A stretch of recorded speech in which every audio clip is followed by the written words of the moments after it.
जो बाबा साहेब लेके आए हैं, ये हमारे लिए जो अछूत माने जाते थे उनके लिए ये बहुत बड़ा एक देन है। 1935 समथिंग तब बाबा साहेब ने ये बोला था की मी हिंदू बनून जन्माला आलो तरी हिंदू बनून मरणार नाही। जिन्होंने बाबा साहब को पढ़ा है तो वो लोग तो जाति भेद से दूर ही है, जिन्होंने पढ़ा है। लेकिन जो लोग बस ब्लाइंडली बिलीव करते हैं कि नहीं बस बोला है और हम लोग मान रहे हैं, तो कहीं ना कहीं वो लोग दूर है। तो मुझे लगता है कि अगर आपको सच में अगर लगता है कि बाबा साहब ने कुछ किया है तो उनको मानने से पहले उनको पढ़िए। आप जानते हैं कि इस समय हम लोग कामठी के इस क्रांतिकारी संत कबीर वाचनालय में हैं और ये क्रांतिकारी संत कबीर वाचनालय में ये बच्चे जो अपने आप को तैयार करने की कोशिश कर रहे हैं, यहाँ स्टडी करते हैं, दिन रात स्टडी करते हैं। आज ज़रा इनसे बातचीत करेंगे कि धम्म क्रांति को ये लोग कैसे समझते हैं, क्योंकि 68 साल की हो चुकी है धम्म क्रांति।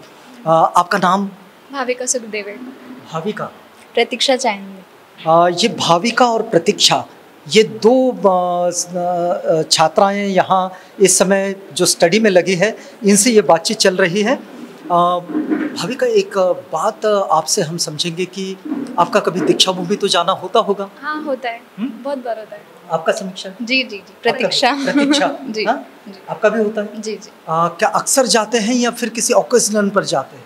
अगर कभी उस साइड जाना हुआ तो जाते ही है। हाँ। और आप? हाँ, ओकेजन पर। ये देखिए कि इस समय 68 साल का वक्त बीत चुका है। बाबा साहेब ने बुद्ध धर्म की दीक्षा दी, लेकिन बाबा साहेब ने बुद्ध धर्म की जो दीक्षा दी तो ये केवल दीक्षा नहीं थी, इसके साथ शिक्षा का भी कार्यक्रम था, है ना। उसके साथ में उन्होंने बुद्ध और उनका धम्म दिया जो शिक्षा के लिए दिया। उसके साथ में उन्होंने 22 प्रतिज्ञाएं भी दी। इसकी ऊपर की प्रतिज्ञाएं, जो प्रतिज्ञाएं नहीं करने वाली है, उनको अगर छोड़ दिया जाए तो करने वाली भी बहुत सारी प्रतिज्ञाएं हैं, जिसमें बाबा साहेब कहते हैं कि मैं समता स्थापित करने का प्रयास करूंगा। बाबा साहेब ये भी कहते हैं कि हम प्राणी मात्र का लालन पालन करेंगे, केवल उन पर दया नहीं करेंगे। बाबा साहेब चोरी नहीं करेंगे, मारपीट नहीं करेंगे, प्राणी हत्या नहीं करेंगे, है ना, मतलब हिंसाचार से बचेंगे, झूठ से बचेंगे। ये जो पंचशीलों में आता है, ये सब लेकर बाबा साहेब आगे बढ़ते हैं। आप इस धम्म क्रांति की ओर कैसे देखते हैं? मैं बारी बारी आप दोनों से पूछ रहा हूँ। ये जो बाबा साहेब लेके आए हैं, ये हमारे लिए जो अछूत माने जाते थे उनके लिए ये बहुत बड़ा एक देन है बाबा साहब की तरफ से। वैसे देखा जाए तो बाबा साहेब 1935 समथिंग तब बाबा साहेब ने ये बोला था की मी हिंदू बनून जन्माला आलो तरी हिंदू बनून मरणार नाही। आणि तेव्हाच त्यांनी और तभी उन्होंने ये सोचा कि मुझे कन्वर्ट करना है। वैसे पहले तो उनका ध्यान मुस्लिम की तरफ था। उन्होंने एक अपने आर्टिकल में ये भी लिखा था कि अगर कन्वर्ट करना है तो मुसलमान बन जाओ। लेकिन फिर जब उन्होंने 20 साल मतलब 35 से लेकर फिर बाद में 56 तक 20 साल जब उन्होंने उस पर अभ्यास किया सभी धर्मों पर, तब उनको दिखा कि बाकी के सभी धर्मों में भी जात व्यवस्था है। मुसलमान में भी है, क्रिश्चियनिटी में भी है और हिंदुइज़्म में तो है ही। तो इसीलिए जब उन्होंने बौद्ध धर्म का अभ्यास किया तब उन्होंने ये देखा कि वहाँ पे प्रज्ञा, शील और करुणा ये सिखाते हैं। प्रज्ञा यानी विवेक बुद्धि, सद्बुद्धि, यानी जो अंधविश्वास है उनको उसको रिप्लेस करके साइंटिफिक तरीके से सोचना। जरा मैं भाविका को जोड़ता हूँ। जी जी। जैसे कि प्रतीक्षा कह रही है कि बाबा साहेब ने जाति व्यवस्था को खत्म करने के लिए बुद्धिज़्म को अंगीकार किया है, उसको अपने जीवन का हिस्सा बनाए। आपको क्या लगता है कि ये जो बुद्धिस्ट है, जिन लोगों ने 1956 में बाबा साहेब के साथ कन्वर्जन किया और उसके बाद एक बड़ा समुदाय जो बाबा साहेब के अनुयायियों के रूप में जाना पहचाना जाता है, इसमें जाति व्यवस्था खत्म होती हुई दिखाई देती है अंतर्गत रूप में?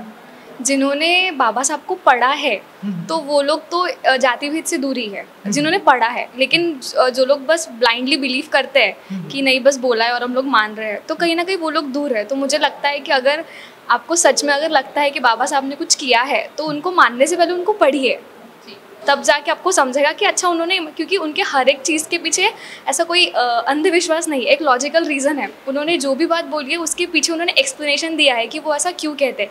जैसे उन्होंने बोला कि उन्होंने पहले सिख को पढ़ा, उसमें भी उन्हें जातिभेद दिखा। फिर मुस्लिम्स, उसमें भी उन्हें बहुत सारे सेक्शंस दिखे कि वो जाति तो है लेकिन वो खुद ही बहुत सारे हिस्सों में बटी हुई है। तो कुछ मतलब 20 साल उन्होंने पढ़ा तभी तो ये दिया ना, तो इसलिए। और जाति व्यवस्था तो है ही नहीं, इस धम्म में जाति व्यवस्था तो है ही नहीं, बट जो लोग मानते हैं, तो मैं ऐसा मानती हूँ कि जो लोग जाति व्यवस्था मानते हैं इस चीज़ को, उसके पीछे का जो रीज़न है वो अज्ञान है। अच्छा, लेकिन आप तो इस पीढ़ी के लोग हो, आपको क्या लगता है कि इस जाति व्यवस्था को बुद्धिज्म का आधार बनाकर कैसे ख़त्म किया जा सकता है?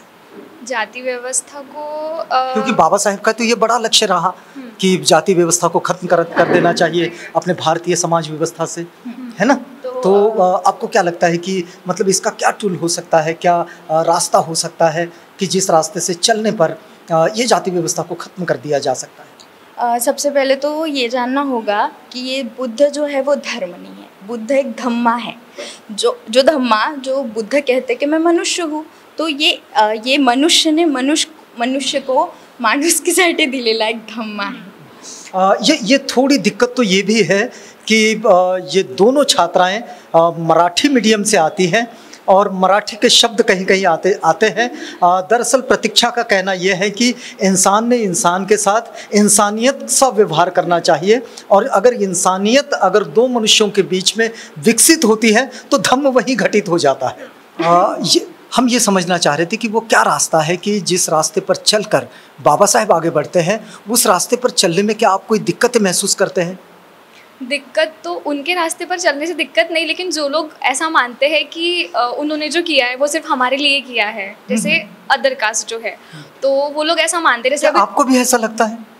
नहीं, मुझे तो कभी नहीं लगा, क्योंकि मैंने पढ़ा है, मतलब मैं बचपन से ही पढ़ रही हूँ। कहीं तो भी पेरेंट्स से आया है वो, क्योंकि मैं वही मतलब मैं उसी से बिलोंग करती हूँ इसीलिए, पर मुझे तो कभी नहीं लगा। क्योंकि और मुझे बहुत प्राउड है कि मैं इस कम्युनिटी से आती हूँ जो एक लॉजिक के ऊपर डिपेंड है, कोई ऐसे अंधविश्वास से नहीं है। जैसे कि मैं अभी हिस्ट्री पढ़ती हूँ तो मुझे उनका नाम दिखता है कि अच्छा इतिहास, मतलब उन्होंने लिखा है इतिहास, उनकी वजह से इतिहास हुआ है, तो मुझे तो कभी नहीं लगा। लेकिन जो लोग इसको थोड़े से दूसरे पॉइंट ऑफ व्यू से देखते हैं, उनके वजह से थोड़ी सी प्रॉब्लम आ जाती है, क्योंकि कभी कभी वो लोग ऐसा कुछ बोल देते हैं जो हम लोगों को मतलब बहुत काउंटर कर जाता है, बहुत अपोज लगता है कि अरे ऐसा नहीं है, तुम लोग गलत सोच रहे हो इस चीज़ के बारे में।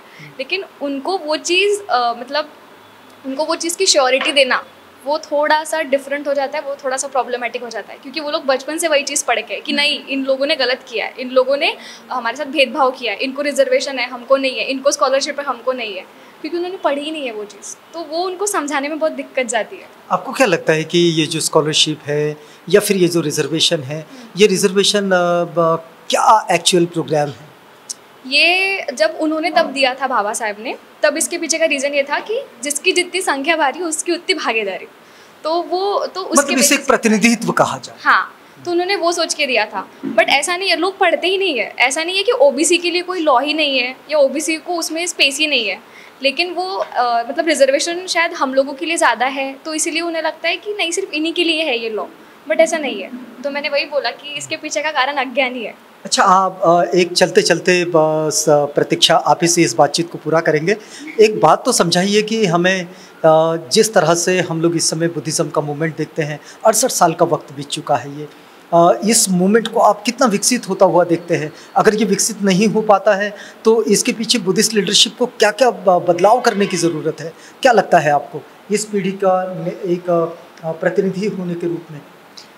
वैसे तो जब बाबा साहब ने अपने 3,65,000 अनुयायी के साथ धर्म परिवर्तन किया था, तब बहुत कम लोग थे। उसके बाद फिर 10 साल के बाद ये संख्या और बढ़ गई, और अभी जाके मुझे लग रहा है कि बहुत से विकसित हुए हैं हमारे बुद्ध धर्म में। लेकिन कहीं कहीं जहाँ पे ऐसे कहीं लोग मानते हैं कि वो भगवान ही है, तो जहाँ पे उनको भगवान माना जाता है ना, वहाँ पे फिर वो चीज़ गलत हो जाती है। लेकिन एक बात आप लोगों से ये भी समझेंगे कि बहुत सारे लोग ये कहते हैं कि बुद्ध धर्म ये प्रैक्टिसिंग के लिए बड़ा कठिन है। आपको भी ऐसा लगता है? नहीं, प्रैक्टिसिंग के लिए तो कठिन नहीं है। मतलब बुद्ध धर्म में बहुत मतलब जो हमारी 22 प्रतिज्ञाएं हैं, ठीक है, उसमें तो यही चीज़ है ना कि इंसान को कैसे जीना चाहिए, उसमें वही बताया है कि उसकी डिसिप्लिन कैसे। इसमें कोई कठिनाई कैसे हो सकती है? हाँ, है ना? क्योंकि आज के लोग जरा बेईमान हैं तो जब उन्हें बोला जाता है कि झूठ मत बोलो, बेईमानी मत करो, तब वो जरा गड़बड़ जाते हैं कि ऐसा कैसे करें। अच्छा, मतलब झूठ बोलने वालों को तकलीफ हो जाती है। हाँ, कह सकते हैं। चलिए, आप दोनों से एक बारी बारी हम अपने उन दर्शकों के लिए एक छोटा सा मैसेज लेना चाहेंगे कि भाविका का मैसेज क्या होगा इस धम्म क्रांति पर। मैं यही बोलूँगी कि जिन लोगों को भी ऐसा लगता है कि बाबा साहब ने सिर्फ हमारे लिए किया है या जो भी अदर कास्ट है दूसरे लोगों के लिए नहीं किया है, तो मैं ऐसा बोलूँगी कि मैं ये नहीं बोलूँगी कि आप माने उनको, बट मैं बोलूँगी कि उनको पढ़े, तब आपको पता चलेगा। अगर आप संविधान भी पढ़ते हैं तो उसमें आपको पता चलेगा कि बहुत सारे ऐसे लॉज है जो हमें पता ही नहीं है, और हमें पता नहीं है इसलिए हम सीधे से बोल देते कि नहीं हमारे लिए कुछ नहीं किया। उन्होंने सबके लिए किया है, क्योंकि कॉन्स्टिट्यूशन जो लिखा है वो उसके नीचे उन्होंने ये नहीं लिखा है कि कॉन्स्टिट्यूशन ऑफ इंडिया है, वो कॉन्स्टिट्यूशन ऑफ एससी नहीं है कि सिर्फ एससी के लिए है, वो सबके लिए लिखा है। तो उसमें सबकी चीज़ें है, उसमें सबके प्रॉफिट की चीज़ें है। प्रतीक्षा का मैसेज क्या है? मैं ये कहना चाहूँगी कि देखिए ये कितना खूबसूरत है। जब से वो जन्मे, बाबा साहब जब से जन्मे 1891, तब से उन्होंने सोचना चालू किया, और जब उनका देहांत हुआ 1956 में, तब तक उन्होंने वो किया। यानी कि उन्होंने हमें 14 अक्टूबर 1956 को वो धम्म दिया, और 6 दिसंबर 1956 को उनका देहांत हो गया। मतलब इसका मतलब ये है कि उन्होंने पूरी लाइफ से जो अछूत थे, जो पीड़ित थे, उनके लिए अपनी पूरी लाइफ कुर्बान कर दी।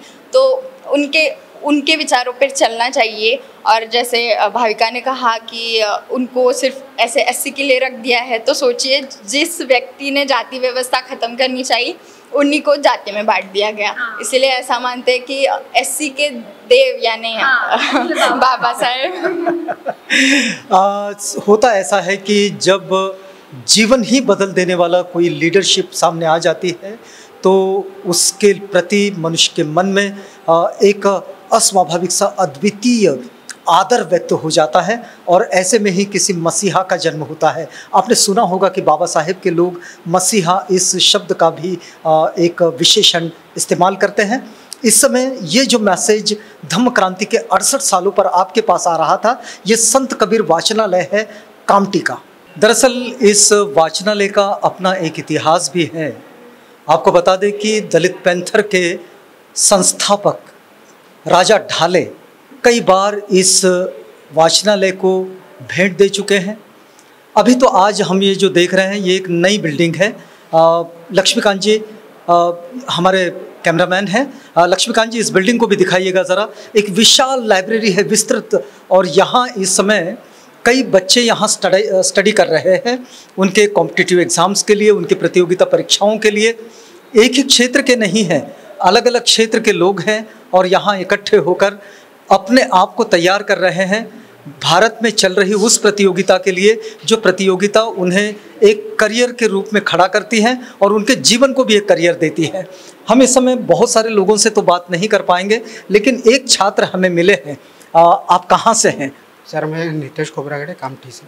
रितेश खोबरागड़े कामटी से। जी। अच्छा,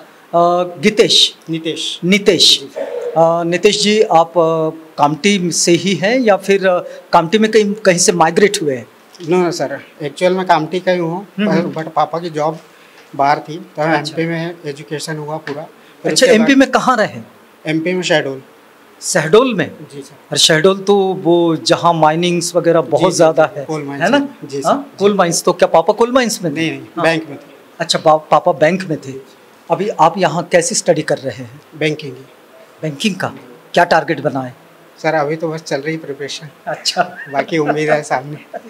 क्या ग्रेजुएशन पोस्ट ग्रेजुएशन क्या किया है? जी ग्रेजुएशन हुआ है BE मैकेनिकल से। BE मैकेनिकल, ये कहाँ की? भोपाल से। अच्छा, इसे भोपाल से किए। कौन सी इंस्टीट्यूट से? RGPU से।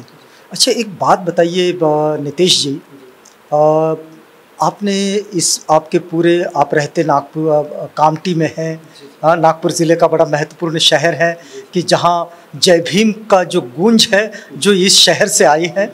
शहडोल में रहे, मध्य प्रदेश के पूर्वी किनारे पे है, और मध्य प्रदेश के भोपाल में जो कि सेंटर है वहाँ आपने आपके इंजीनियरिंग की स्टडी की है। मैं एक समझना चाह रहा हूँ कि आपकी इस पूरे जीवन में आपने कभी बाबा साहेब के काम का जिक्र देखा है? जी सर बिल्कुल। कैसा देखा है? सर मतलब हमारा कैसा पूरा जो सिस्टम पूरा बदल के रखा है बाबा साहेब ने। अच्छा। जैसे जी, चाहे हम बहुत पहले पिछले जब हमारे दादा परदादा उस टाइम पे रहते थे, उन्होंने बहुत कुछ देखा है, जो मतलब जो अलग धर्म के लोग हमारे खिलाफ जो रहते थे, बाबा साहेब ने उनसी चीज़ों से आज़ादी दी है, हमें प्रोत्साहित किया आगे बढ़ने के लिए, हमारे शिक्षा के लिए बहुत कुछ उन्होंने काम किया। अच्छा। कि हमारा जो फ्यूचर के जो बच्चे हैं, हमारे जनरेशन है, वो पढ़ सके, आगे बढ़ सके, और आज हम भी हैं उसी लायक कि बाबा साहेब ने हमें बनाया है। जी। आप शहडोल में कितना वक्त बिताए हैं? सर मैं वहाँ पे रहा हूँ 22 साल। 22 साल। तो शहडोल में एक बुद्ध विहार भी है, जी सर। है ना? जी सर। कभी जाना होता होगा? जी सर। होता है। होता था जी। हाँ जी। उस विहार में क्या एक्टिविटीज चलती रही जिस वक्त तक आप वहाँ रहे? सर ज़्यादा कुछ नहीं है वहाँ पे, जैसा हम बहुत कम ही है, मतलब 15-20 परिवार थे हम, बस हम ही लोग सब कुछ करते थे वहाँ पे, जो भी अच्छा। थे, मतलब अदर कास्ट थे उधर पे, बाकी हम जितने थे अपने अम्बेडकर वाले। तो क्या किस तरह के कार्यक्रमों का आयोजन करते थे? कुछ नहीं, बुद्ध पूर्णिमा हो गया, 14 अप्रैल हो गया, हम अपने बिहार पे आयोजित करते थे। हमारे जो भी थे मेंबर्स लोग, बस वहीं पे फिर उनका जो कुछ प्रवचन देते थे, खाना पीना करके हो गया। देखिएगा, एक बात बड़ी सत्य है कि बड़ौदा में बाबा साहेब जब लौटे थे विलायत से अपनी शिक्षा पूरी करने के बाद, और वहाँ एक संकल्प उन्होंने लिया कि भाई मैं इतना पढ़ा लिखा, इतना उच्च विद्या विभूषित, मेरा रहन सहन बड़ा अच्छा, बावजूद इसके मेरे साथ ये छुआछूत का व्यवहार हो रहा है, और इसे बदलने को जो वो मूवमेंट चलाते रहे, उस मूवमेंट को उन्होंने नागपुर की नाग नगरी में उनका एक अंतिम पड़ाव के रूप में देखा जाता है कि उन्होंने बुद्ध धम्म की दीक्षा ली और एक बड़ी धम्म क्रांति को जन्म दिया। ये धम्म क्रांति जो हुई है, मतलब एक पुरातन संस्कृति से, पुरातन संस्कारों से जो लोग बाहर निकले, बाबा साहेब ने तो यहाँ तक कह दिया कि आज मेरा नया जन्म हो रहा है। आपको क्या लगता है कि क्या वाकई बुद्ध धम्म का प्रैक्टिस करते हुए एक नए जन्म को पाते हैं?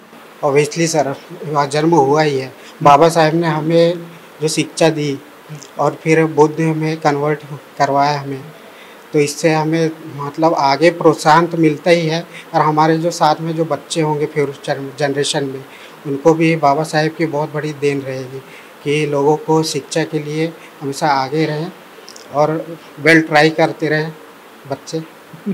आपकी इस पूरी पढ़ाई में कहीं तो बुद्ध धम्म आता होगा? जी सर। जी। आपको वो ऐसी कोई बात जो आपको लगती है कि इस वक्त आपकी उम्र के उन दर्शकों के साथ शेयर करनी चाहिए कि बुद्ध धम्म का ये जो प्रिंसिपल है बड़ा अच्छा प्रिंसिपल है, इसको अडॉप्ट किया जाए, इसको अंगीकार किया जाए, अपनी प्रैक्टिसिंग में लाया जाए, तो कौन सा सिद्धांत बताओगे जो आपको बड़ा प्रिय लगता है? जी, हमारा धर्म तो ऐसा है जो बहुत पूरे धर्म से अलग है, जो जैसा कि कहा जाए तो हमारे धर्म में कैसा मतलब लेकिन अभी इस वक्त में आप क्या ऐसा मैसेज देना चाहोगे उन बच्चों के लिए, उन युवाओं के लिए जो युवा इस समय आपको देख रहे हैं? सर यही है, बाबा साहेब की जो देन है, पढ़े लिखे आगे बढ़े, बस पढ़े लिखे और आगे बढ़ें। बाबा साहेब का बड़ा स्पष्ट संदेश रहा, पढ़ो, पढ़ाओ, संगठित रहो और संघर्ष करो अपने उन अधिकारों के लिए जिन अधिकारों के लिए मानवीय गरिमा को सुरक्षित रखा जाता है। हम यहाँ रुकते हैं, लेकिन धम्म क्रांति का एक छोटा सा संदेश जो इस समय 68 साल की धम्म क्रांति हो चुकी है, इस संदेश को आप तक पहुँचाने का ये सिलसिला जारी रहेगा। आप बने रहिएगा आवाज़ इंडिया के साथ।